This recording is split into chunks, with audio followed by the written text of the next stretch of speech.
그때 아구스도 황제가 내린 칙령에 따라 온 나라가 호적 등록을 하게 되었습니다. 이것은 구레뇨가 시리아의 총독으로 있을 때 행한 첫 번째 호적 등록이었습니다. 그래서 모든 사람들이 호적을 등록하러 고향으로 가게 되었습니다. 요셉도 다윗 가문의 자손이었으므로 갈릴리 나사렛을 떠나 유대 지방에 있는 다윗의 마을로 갔습니다. 이 마을은 베들레헴이라고 불렸습니다. 그는 약혼한 마리아와 함께 호적을 등록하러 갔습니다. 마리아는 그때 임신 중이었습니다. 이들이 베들레헴에 있는 동안 아기를 낳을 때가 되었습니다. 마리아는 마구간에서 첫 아들을 낳아 포대기에 싸서 구유에 눕혀 두었습니다. 그것은 여관에 이들이 들어갈 빈방이 없었기 때문입니다.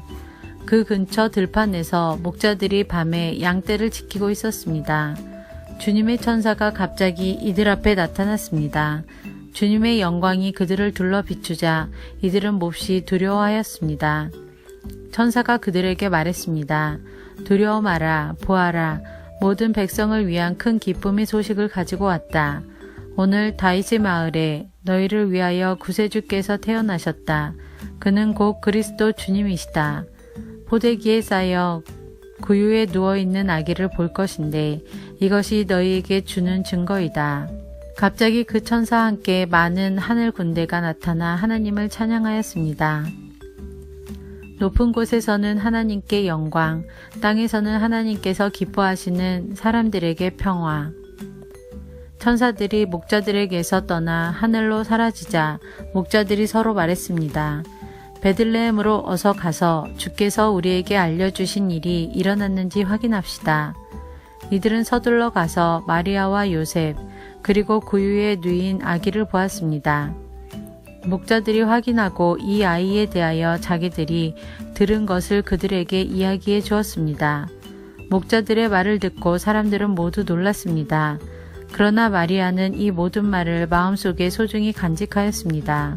목자들은 돌아가면서 천사들이 일러준 대로 자기들이 듣고 보았으므로 하나님께 영광을 돌리고 찬양을 드렸습니다. 태어난 지 8일째 되는 날에 아기는 할례를 받았고 그 이름을 예수라고 하였습니다. 이 이름은 아기가 뱃속에 있을 때에 천사가 일러준 것이었습니다. 모세의 율법에 따라 정결 예식을 치르는 때가 되었습니다. 마리아와 요셉은 예수님을 하나님께 드리려고 예루살렘으로 데리고 올라갔습니다. 이것은 주님의 율법에 다음과 같이 기록되어 있기 때문입니다.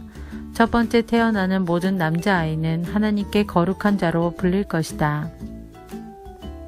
또 마리아와 요셉은 비둘기 2마리나 어린 집비둘기 2마리를 드려야 한다고 기록된 하나님의 율법에 따라 희생 제물을 바치려고 예루살렘에 올라간 것입니다. 예루살렘에 시므온이라는 한 사람이 있었습니다.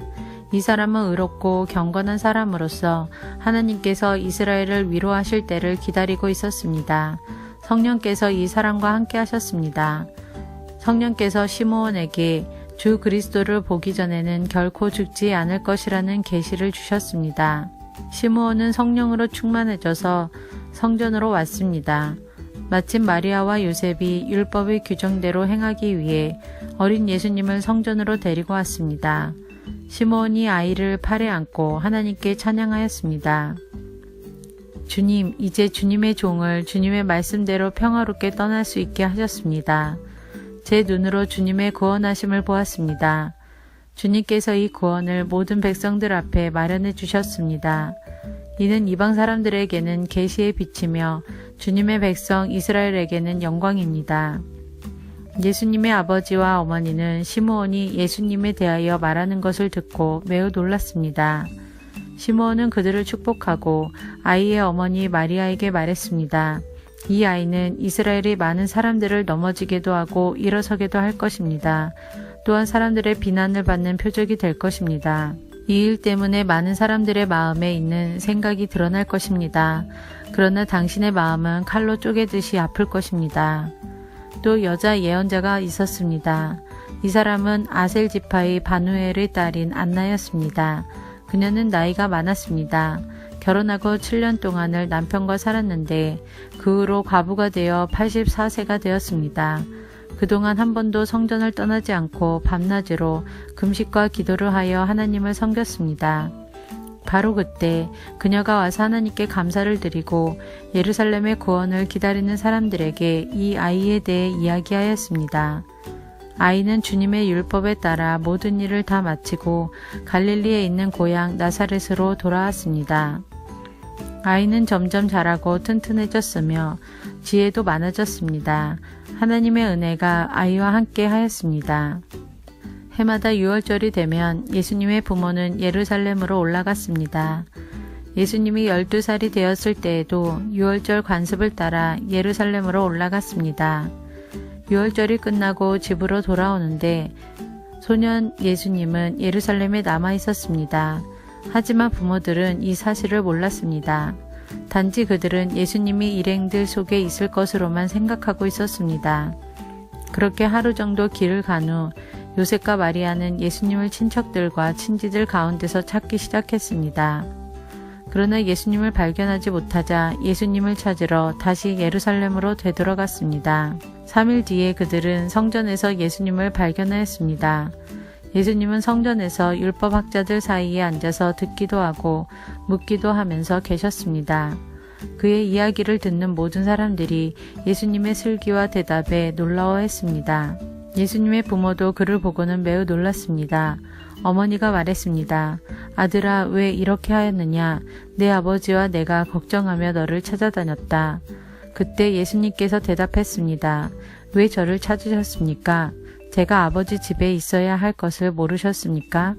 그러나 그들은 예수님이 하신 말씀을 이해하지 못했습니다. 예수님은 부모와 함께 나사렛으로 내려갔습니다. 그리고 부모에게 순종하였습니다. 마리아는 이 모든 일들을 마음속에 간직해 두었습니다. 예수님은 지혜와 키가 더욱 자랐고 하나님과 사람들로부터 사랑을 받았습니다.